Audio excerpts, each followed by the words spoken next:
Shalom, selamat pagi Bapak Ibu, Saudara-saudari sekalian. Salam sejahtera buat kita semua yang sedang menonton channel ini. Di pagi yang indah ini, marilah kita menerima sapaan firman Tuhan melalui renungan harian HKBP Resort Sutoyo. Kita berdoa. Damai sejahtera dari Tuhan Allah yang melampaui segala akal, itulah kiranya yang memberkati hati dan pikiran saudara di dalam Kristus Yesus Tuhan kita. Amin. Firman Tuhan yang ingin menyapa kita di pagi hari ini diambil dari kitab Amsal 16 ayat yang ke-6. Demikian firman Tuhan. Dengan kasih dan kesetiaan, kesalahan diampuni. Karena takut akan Tuhan, orang menjauhi kejahatan. Dalam bahasa Batak dikatakan, Marhite sian asini roha, dohot habonaron, salese hajahaton. Jala marhite sian biar mida jahoba, mandau iba sian hajahaton. Saudara-saudari yang terkasih dalam Yesus Kristus, kepada siapakah kita telah berbuat salah? Apakah kita diampuni? Siapakah orang yang pernah berbuat salah kepada kita? Apakah kita mengampuninya?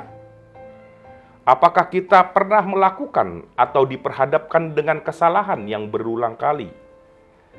Apakah di dalamnya ada pengampunan?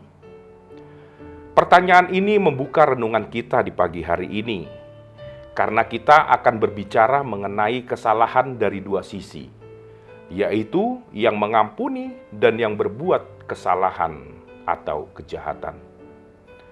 Hal mengenai pengampunan dalam hidup manusia pernah dituangkan dalam lirik lagu, "Satu kali kau sakiti hati ini, masih kumaafkan.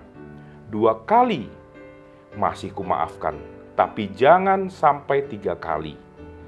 Potongan lagu itu mewakili realitas pengampunan dalam pemahaman manusia, bahwa pengampunan ada batasnya.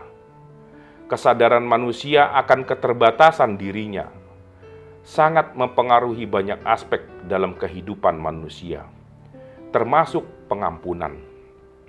Namun, dengan firman Tuhan di pagi hari ini, kita diingatkan bahwa pengampunan melibatkan kasih dan kesetiaan. Mengapa kasih? Karena hanya kasih yang akan memampukan manusia untuk mengalihkan perhatian besarnya dari kesalahan kepada kebaikan. Sehingga orang yang mengampuni bukan karena tidak sadar bahwa ada kesalahan, melainkan tidak memusatkan pandangannya pada kesalahan itu dan memilih melihat pada kebaikan yang ada dalam diri orang yang berbuat salah itu. Akan tetapi kasih itu juga harus kasih yang setia seperti kasih Allah. Mengapa kesetiaan? Karena manusia yang lemah dalam kedagingannya memiliki potensi besar untuk jatuh pada kesalahan yang sama. Dan hanya kasih Allah yang akan memampukan manusia untuk mengampuninya tanpa batasan tertentu. Dalam hal inilah manusia harus menyadari bahwa pengampunan seharusnya dilakukan dengan kesadaran bahwa Allah telah mengasihi dan mengampuninya tanpa batasan. Orang yang telah merasakan pengampunan Allah tidak akan menentukan batasan dalam mengampuni. Dan itu tertuang dalam lirik lagu pujian yang sering dinyanyikan paduan suara dengan judul 70 kali 70. Di sisi lain, orang yang takut akan Tuhan seharusnya juga menjauhi kejahatan. Mengapa rasa takut? Karena rasa takut yang dimaksudkan dalam firman ini adalah rasa takut yang lahir dari perasaan sangat dikasihi oleh Allah, sehingga sangat takut melakukan hal yang dapat mengecewakan Allah.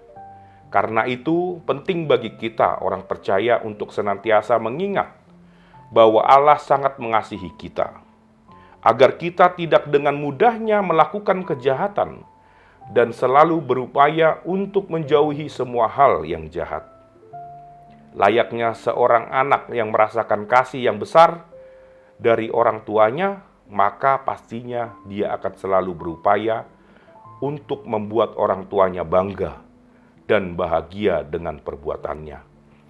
Oleh karena itu, Bapak, Ibu, Saudara-saudari dalam Yesus Kristus, ingatlah dan rasakanlah kasih Allah senantiasa dalam setiap hembusan nafasmu dan kesehatan yang engkau rasakan di pagi hari ini.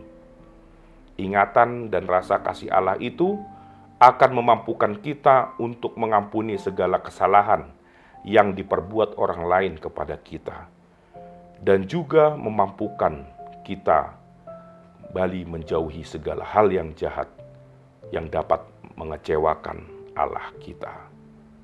Amin. Kita berdoa.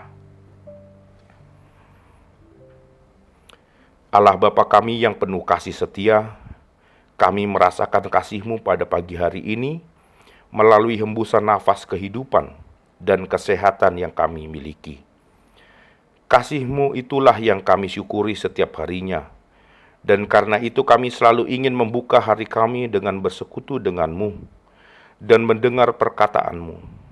Terima kasih Tuhan karena Engkau mengingatkan kami untuk selalu dapat mengampuni dan selalu berupaya menjauhi segala hal yang jahat, yang pastinya selalu ada di sekeliling kami. Sertai kami selalu Bapa, dan mampukan kami melakukan firman-Mu ini. Dalam nama anak-Mu Tuhan Yesus Kristus kami berdoa. Amin. Terima kasih telah menonton channel ini.